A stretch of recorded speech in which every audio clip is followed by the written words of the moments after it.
Coach Tobe is heading up to the podium right now, guys, if you want to get your hands up.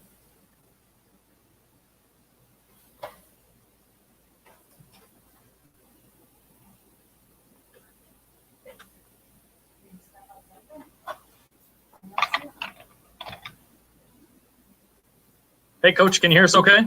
Hear you great. All right, well, we're ready to get started, and we'll start with Matt Derrick. Go ahead, Matt. Hey, Coach, good to see you. How you doing, Matt? Hey, I'm curious just as far as how the roster ended up, how you feel about the special teams group and particularly some of the young guys that you feel like can contribute immediately. I think it's great. I think they did a great job. It kind of worked out the way we thought it would. We have great communication here, so Beach does a real good job of making sure that there's no surprises. So everybody's on the same page, and we know when changes are going to occur. And really it worked out kind of like just the way we wanted it to. And, I'm really happy and pleased with the guys we got. Let's go to Pete Sweeney. Go ahead, Pete. Good morning, Dave. I have two questions. First, Harrison Butker, it sounded like he came back a little bit stronger in the offseason. I was wondering if you have a range in mind. Of course, I know Wind will go into that, but in a vacuum, where do you feel comfortable? And then secondly, what type of year do you think McCole Hardman is going to have? What are your expectations for him? Hey, first with Butker, I think, he had a great off season. He worked hard, whether it was lifting weights, his diet, and getting out and kicking. I think he kicked a little bit more this off season than he has in the past. And he came back strong. I mean, I'd say he probably increased his range by about 5 yards. His other range last year, I think, was, I would probably take him back, 55. We could probably take him back to 60 in a vacuum. I mean, it's unbelievable, but he's that strong. Obviously, wind, that's the big factor, wind and, the weather, obviously, cold weather. I mean, it all has something to do with it. But in a vacuum, I think he could hit a 60-yarder, and I feel pretty good with it. As far as McCole, McCole is we're expecting good things from McCole. I think he's going to take major strides in his kick return ability. I really think he's on the verge of being really, really good and explosive. He's explosive already, but he's going to be even better. So we're excited about him and the way he's developed. Sam McDowell. Go ahead, Sam. Hey, Dave. Pete actually kind of asked what I was going to ask there about McCole, but what do you think just maybe the end of the season and those big kick returns he had in the playoffs specifically kind of did for him, maybe confidence-wise going into an important offseason? Yeah, as the year went on, he got better and better, and he got more confidence back there. Of course, we got to block people up. I mean, this group this week that we're playing, they were number one in the league in kickoff coverage last year, and kickoff punt return too as well. So we got a good group coming in here. We have to do a good job blocking, but he got better and better as the year went on last year, and it kind of culminated in that game against Houston with that 56-yard return that kind of propelled us, kind of got us going in the right direction. So he's ready to take that next step. We've talked about it. I'm really, really excited about his future. Let's go to Tyrann Petra. Go ahead, Tyrann.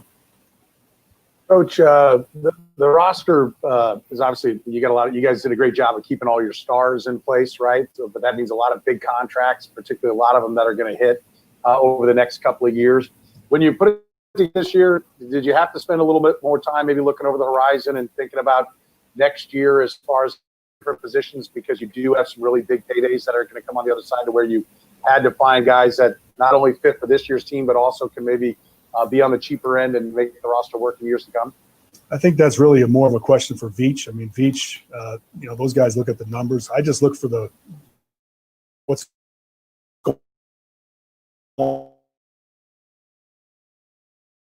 We tell them who the best players are, like to keep, and who like to see play on Sunday, and that's where it really ends. I mean, we don't really get into the numbers and those kind of things. Those guys make those decisions. I know it's part of it, but hopefully, we have good communication going forward. So we're working the right guys in practice, so we can see, what's going to happen down the road. But this year, it worked out like we planned. I've got all the players back that we've had last year, and then some. Ed and Antonio Hamilton, and getting Kent back off the injury. That was really a good surprise. Was that he was able to come back from that injury like he did. That's a credit to him and the trainers. Did a great job of getting him right. Like we have one more hand up. Let's go to Matt Derrick to close out. Go ahead, Matt. Hey, Coach, without getting to see the rookies in spring and preseason games, how nervous is that going to be seeing some of the young guys out there, especially Tommy Townsend, because he's going to be in a big role for you. Yeah, I'm very nervous. I'm nervous every game. It doesn't matter. I mean, that's life as a special teams coordinator. I mean, it's crazy out there. One play could win a game, lose a game. So nervous all the time. But you're right. This game's a little bit different. We got Willie Gay. He's going to play a lot. We got Tommy Townsend. We got rookies out there. Snead. I mean, we got guys that are going to be playing in this game that never played a game in the NFL. So really, the thing that surprises them the most is the game speed. How fast it actually is. And I think after a couple plays, they'll settle down and they'll be okay. We just hope that no major mistakes are made. And once we get into the flow of the game, I think all of them, what we're seeing in practice, will be solid and be good players for us down the road. Coach, we really appreciate your time today. Thanks for joining us. Take care, guys. All right, guys, hang tight. We got Coach Spags coming up next.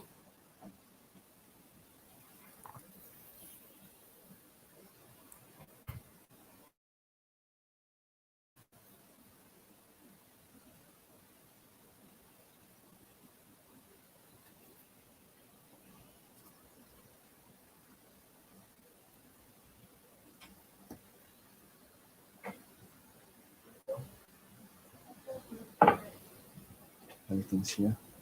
Hey, Coach, can you hear us okay? I can hear you. All right. Well, we're ready to get started. If you want to get started, go ahead. Yeah, all good. Sid's got me. Am I squared away? Okay.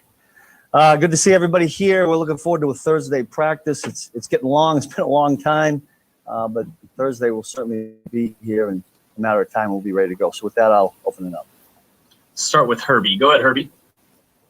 Hey, Coach, the last few times you squared off against the Texans, you obviously had to pay attention to DeAndre Hopkins. This time around, it's a completely different wide receiver core. What are some of the challenges you see looking at how that retooled Texans wide receiver core? Yeah, the biggest challenge, Herbie, is probably where we don't really know who the go-to guy is. We kind of knew that last year. Whether that was good or bad, I don't know, because he was pretty good.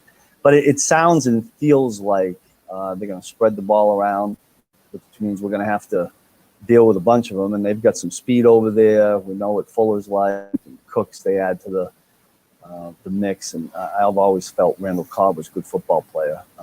We don't, without any film, go off of, not really sure where they're headed in terms of what they're going to put out there. But we're going to have to figure it out quick. That's part of the chess game in the first game of the season. Even when you have the preseason games, there's still a lot of things you got to figure out.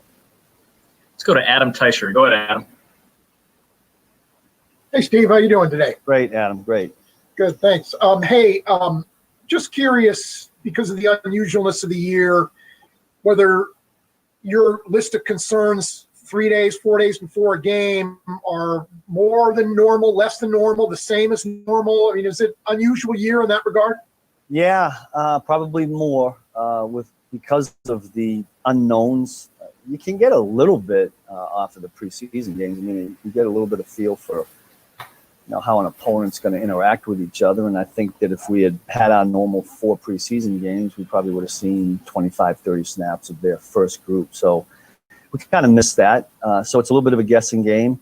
But again, that's going to be part of the chess match going on during the game. And the team that makes the adjustments best will have a better chance of winning. And again, I've told our guys that because it is unique, it's really more, and the first game really is like this all the time, it's more about us and what we do and how we function than it is about trying to get tips on what they may not do. So we're going to kind of focus on that.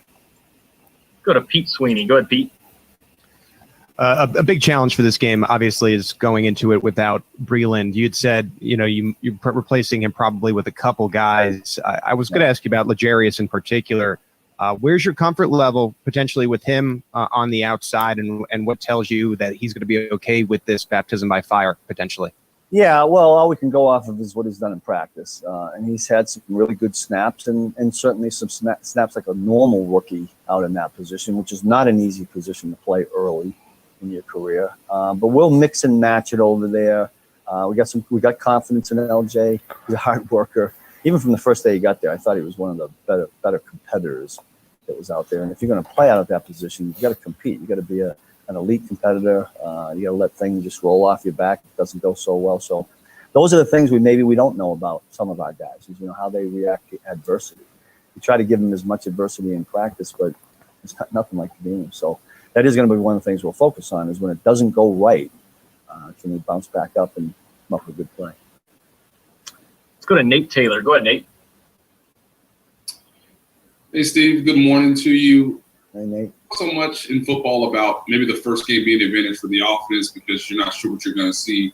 I'm wondering, could that be the same for you from a defensive standpoint, particularly in the secondary, because you have so many new players, you have the ability to move guys around. Do you think that could give you guys an advantage in some ways that maybe is unusual for the common football fan? Yeah, I mean, I hope so. I guess a little bit of it depends on how you're deploying your offense. If you're a big team that looks for matchups, maybe they'll just try to find something for a certain guy. If you're a team that just attacks the scheme, they probably have a pretty good bead on what we do. We play each other twice, and maybe so they don't feel as much pressure that way. I guess it's a little bit dependent upon how they look at things. I'm talking about offensively, but hopefully we'll have enough wrinkles in there where we can give them at least a few headaches, right? We're going to go right down the line, take three more. We'll go Rob, Tyrann, and Adam. Go ahead, Rob.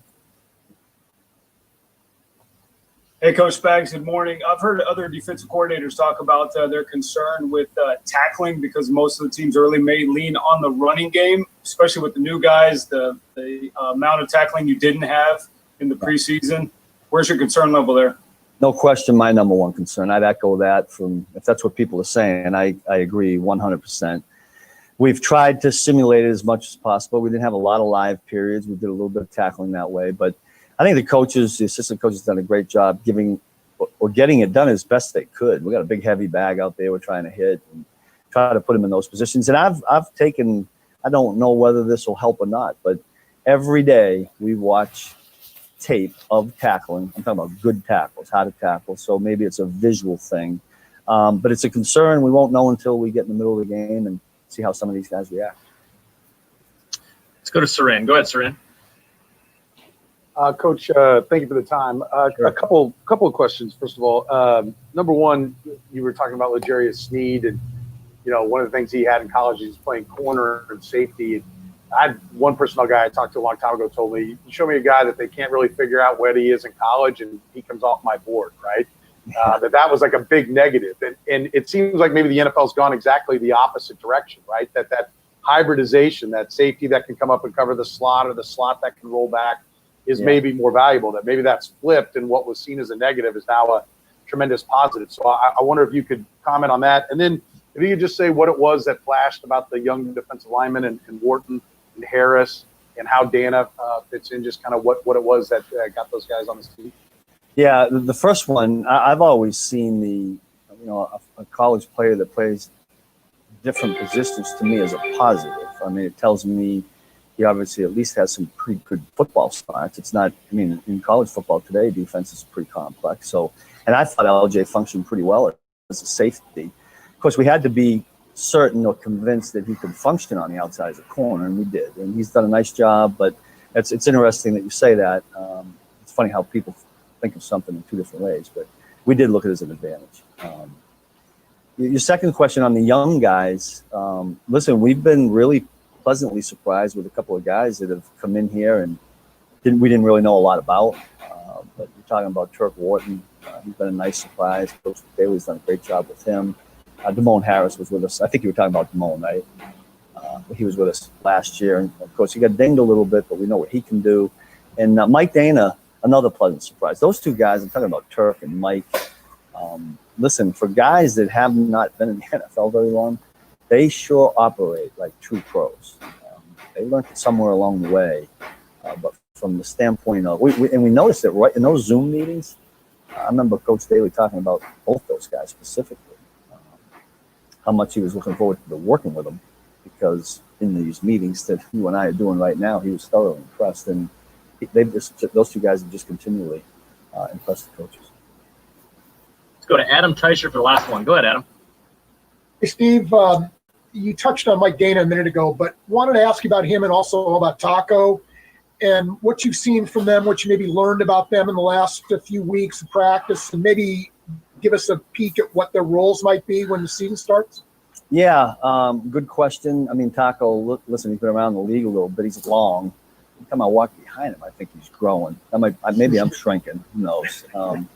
But he's got a skill set. We're going to try to get him in the right spots. Mike Dana, on the other hand, looks like a guy who kind of has a little bit of both.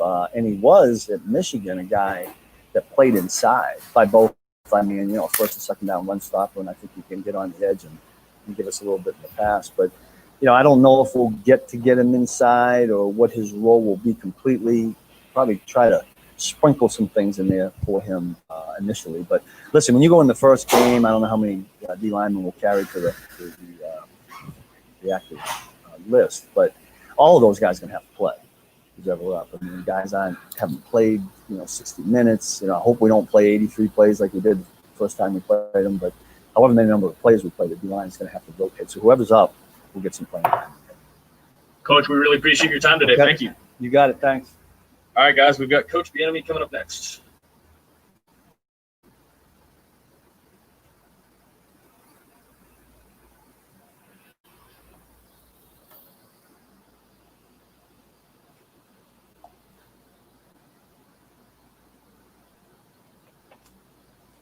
Hey, Coach, can you hear us okay? Loud and clear. All right. Well, we're ready to start when you are. All right. Good afternoon, everyone. Hope all is well. We've had a lot taking place this weekend. We're finalizing our roster. Now, after doing that, I thought Veach and the staff did a hell of a job working with our coaches, also making the right decisions to help us moving forward. And here we are standing today. Shit, excuse my language. We're a couple of days away from kickoff. Man, that slipped. You have to delete that. Delete it. Are you ready for questions? Yes, sir. All right, let's start with Pete Sweeney. Go ahead, Pete. Good afternoon, Coach. Glad to see you're fired up. I had a question that is just pretty simple. The major difference with your offense this year is the new running back in Clyde Edwards-Helaire. So what to this point tells you he's ready for the lights? You know what? We put him through a lot of different tests this training camp. He's had an opportunity to get out there, work with the ones. Obviously, our training camps are tough. We want to make it tough just because of the way we practice. We practice with a high volume of reps. We practice at game speed. And on top of that, it's okay if he makes a mistake. The thing that we want to do is see how he handles those mistakes. Now, everything that we do in practice obviously cannot simulate a game as far as game speed and all the collisions that will be made. But one thing that we do know, the kid has mentally and physically prepared himself for this point. But he does understand that, hey, when those lights turn on, it's time to go. And he'll be ready to go. Let's go to Mick Schaefer. Go ahead, Mick. Yeah, Coach, along those same lines, I was wondering, as a former running back, how much you can relate to maybe what he's going to be going through Thursday. And if you could imagine your debut coming in an NFL opener without any preseason games with, on a defending Super Bowl champs. You know what? Obviously, we're living in a different day and age, and I had an opportunity to have 6 weeks of training camp. And, the Stone Age days when you went 2 days every single day. But I will say this, the kid has worked his tail off. He helped LSU. He helped his team to win a national championship. He had to grind and claw to get to that spotlight, to that position, to help him to be the number one back in that particular team. So he understands what competition is. He understands what it takes to play underneath the big lights. Now he just got to make sure that he's ready to transfer it over once we kick off on Thursday. The biggest thing that, like I've told him, and I know the hardest thing will probably be that first drive because his emotions are going to be high. He's going to be hyperventilating, and he's just going to be so excited about being out there. But once he gets tackled the first time, you know what? It's all football. He's lining up between the hashes. He's doing what he does best, and that's why we drafted him. Let's go to Michelle Steele. Go ahead, Michelle.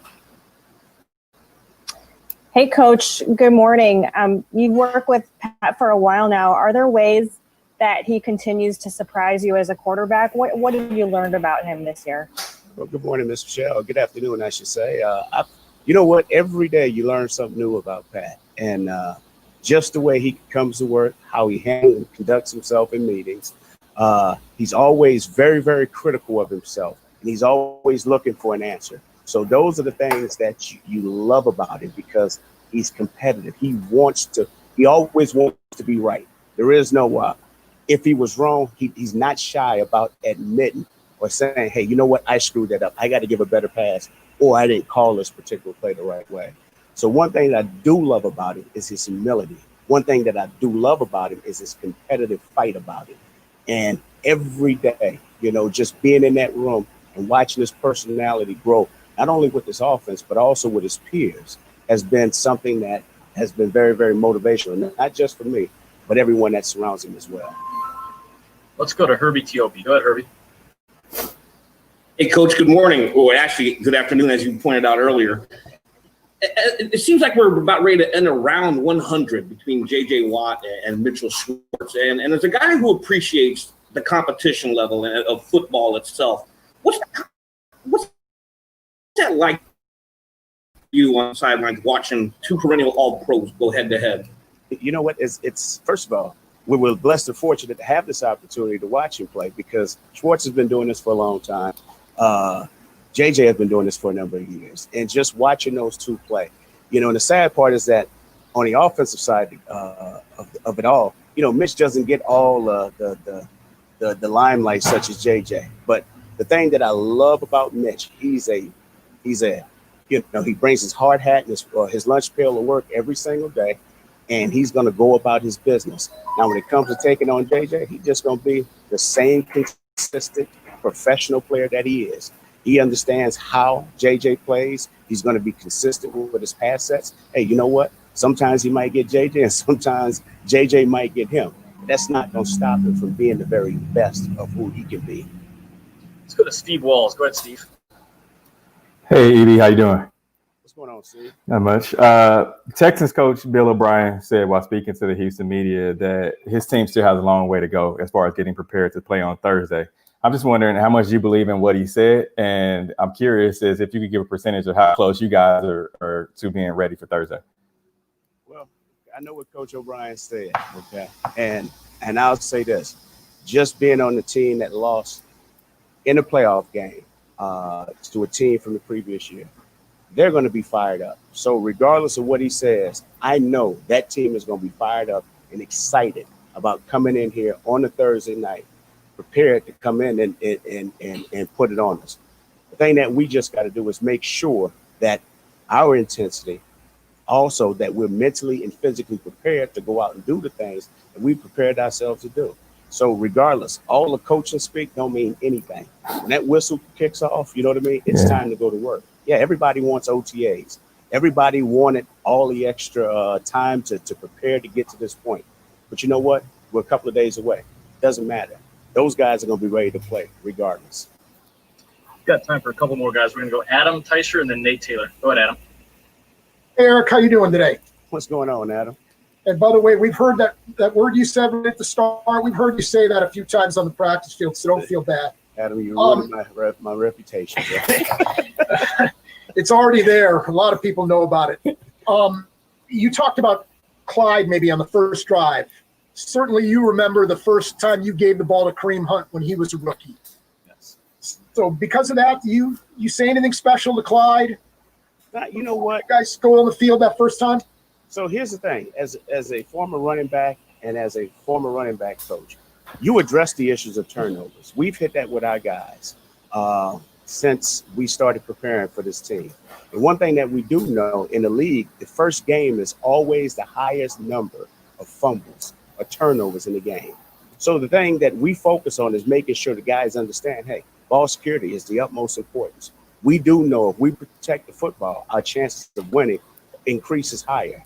There's a number of drills that we can do, but also too, just making sure that guys are focused in on just protecting the ball and guys are running to the ball, because sometimes things happen and guys got to put themselves in position to make sure they're being accountable and being there in the right place at the right time.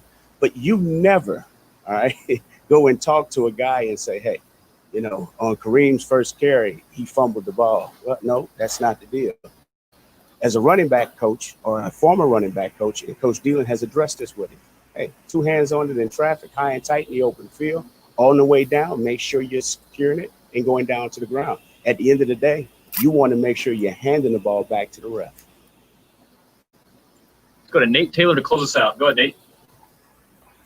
Hey, Eric, I'm interested to hear how eager you are to see Clyde as a receiver, right? Based on what he did at LSU last year and the simple fact that you guys don't have preseason games where there's tape of him catching the ball in your offense. Just how eager are you to see that element of his game on Thursday? You know what I'm looking for? Here's the thing. I'm looking forward to watching the kid play. And there's a number of things that he put on tape in college. We all know how tremendous of a runner he is. He has great instincts between the tackles as a runner. He has great feet in traffic. He wasn't as good as he would have liked to have been in protection. But he's worked his tail off with Coach Dillon. And also he's done a heck of a job of working with Pat in the O-line and making sure he understands all the protection calls so he can do the right things when called upon. But also, too, he's done a heck of a job out of the backfield for us this entire camp of catching the football. He's a football player that happens to play the running back position, and we're satisfied with all the progress that he has made so far. And the thing that we just want him to do is just focus on being the best of who he can be. Don't need anything more of him. I just need him to go out and focus one play at a time and understand that, hey, when that play comes and you have an opportunity to be great, just make sure you have mentally and physically prepared yourself this week for that defining moment on game day. Coach ED, we really appreciate your time today. Thank you. Thank you. You guys take care. You too. All right, guys, we've got Tyrann coming up next.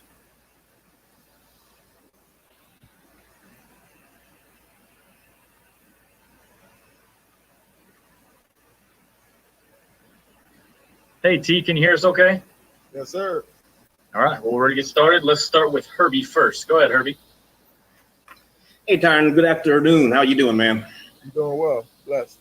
Hey, you've obviously played for the Texans, and you knew what DeAndre Hopkins could bring to that offense. This time around, you're going to be facing a completely revamped wide receiver core. Well, what are some of the challenges you see when you look at the tape of some of the guys that have probably played for other teams but are now new to the Texans? Yeah, they're still a talented group. I think with or without DeAndre, I think they have the ability to wreck a football game. There's still a lot of speed out there. They removed Hop, but, they brought in Cobb, who's a veteran, who I'm sure is going to, possess some of the same traits DeAndre, possessed, whereas, Hop was able to come to the line and kind of tell his receivers if it was cover 2, if it was man to man, if it was cover 4. So it kind of helped the other receivers play fast. So, but they're still a dominant group. I think it's going to be a tough challenge for us. Let's go to Sam McDowell. Go ahead, Sam. Hey, Tyrann, what's up, man? Hey. Couple things kind of on the same topic here, but Spags mentioned just the fact that without tackling in the preseason, that's his biggest concern going into Thursday. Where does that sort of rank on your list of concerns going into Thursday? And just relatedly, could you sort of put yourself in the shoes of a rookie that hasn't played at this level, like Willie Gay, Jerry Sneed, that are going to be getting snaps that haven't been, I realize that they tackle all the time at every level, but it's a different beast in the NFL. Yeah, it's going to be tough, man. Obviously, not being able to have preseason games. We missed a good portion, of the spring. I think tackling at this level is tough, on its own. A lot of these guys can, make multiple people miss. I think if you have the ability to play fast, play to your leverage, use your teammates, I think all tackles aren't necessarily, meant for you to make. Sometimes it's for you to use your help, and 2 guys bring down 1 guy. So, but as long as we can play fast, as long as we can play to our leverage, use our teammates, I'm hoping we'll be fine. But yeah, I think it'll be an adjustment early on. But as long as we're playing fast, I think we can make up for some of the mistakes we may have in a tackling game. Go to Tyrann Petro. Go ahead, Tyrann. Tyrann, I know you've been very active as far as getting folks to vote. You've been very active, obviously, with the video with the Black Lives Matter movement. But now here we sit a couple of days from the game. There have been reports that all the players across the league are going to have a demonstration. of some sort. Coach Madison said that everybody on the team would be involved. Do you know what you guys are going to do? Do you know if you have the backing of Clark Hunt and the organization as far as whatever demonstration you guys have planned? Yeah, I do 100% believe we have the organization support from top to bottom. I think whatever we do, we'll try our best to display, unity, togetherness, even if that's with the opposing team. So, but I think if anything, people should take away from whatever we may do. They'll take away the unity part, the togetherness part of it. And so that's ultimately the picture we're trying to paint, for our league and for the world going forward. Let's go to Rob Collins. Go ahead, Rob. Oop, there you go. Go ahead, Rob. All right, thanks. Hey, Ty, how you doing this afternoon? Good, brother. Thank you. Yeah. Hey, do you feel like you have to temper your emotions a little bit playing on Thursday night as the Super Bowl champs, knowing that, there is pressure on you guys to show what you did last year? You guys are running it back. Yeah, I thought about that. Obviously I'm extremely excited to, play in front of the world. It's a big stage for us, obviously, to play in front of, our fans. I think the emotions are going to be high. I think ultimately, man, it's the same game we've been playing for a very long time. It's football. It's all about teams. It's all about chemistry with your teammates. And I think ultimately that's what I'm looking forward to, keeping my teammates level-headed, keeping us motivated, and then trying to maintain that, through the entire night. I'm sure it's going to be a lot of ups and downs. Pretty sure Deshaun Watson and his team are going to make some big plays, and we can't get down, especially as a defense. We got to keep playing. We got to keep rallying, but I'm looking forward to it. Let's go to Darren Smith. Go ahead, Darren. Hey, Tyrann. Thank you very much for doing this. I got 3 quick questions for you. What are your expectations with the players who have now been a year under Spags? What are you hoping to, look like towards the end of the season? Also, your thoughts on the Black Lives Matter mural that took place over the weekend. Did you get a chance to see any of them? And then finally, of course, with the Black Lives Matter video that you participated in, Colin Kaepernick going into year number 4 has not had an opportunity or been looked at. Of course, Roger Goodell, quote unquote, apologized to Colin a few weeks ago. Are you disappointed that he hasn't been given a shot at a backup role or even looked at even by the Kansas City Chiefs? I know Clark Hunt in 2017 said he wouldn't have a problem bringing him in as a backup or anything like that. Are you disappointed that he has not yet been given an opportunity to come back into the NFL? Or do you just believe he's been blackballed for life? Yeah, to answer the first part of your question, I'm expecting these guys to continue to progress, under this defense. I think a lot of guys, the more they get into it, the more details that they know, the more fun it is for them to kind of go out there, have fun, play fast. But we're going to be counting on a lot of young guys this season, same way we did last season, to really step in and play big roles for us, and then deliver. So I think on my part as a leader, just trying to keep those guys encouraged as much as possible, keep them hungry, keep them motivated, and then, obviously keep their mind clear so they can just focus on the ball, focus on what they love to do.